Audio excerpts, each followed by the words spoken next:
Plaza music centre presents دینی معلومات کے اضافے کے لیے بہترین کوالٹی کی شاندار آڈیو کیسٹ اور سی ڈی، سبھی طرح کی نعت، تقریر، قرات اور استماعت کیے ہوئے شاندار آڈیو کیسٹ اور C D plaza music centre سے ہی خریدیں۔ ہمارا پتہ ہے پلازا میوزک سینٹر، اردو بازار، جامع مسجد، دہلی 6۔ اما بعد،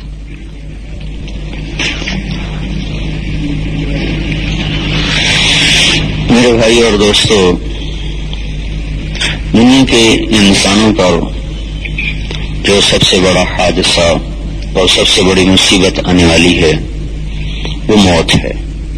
اکبر فضاعت، حدیث میں آتا ہے کہ ابن آدم پر سب سے بڑی آفت جو آنے والی ہے وہ موت ہے۔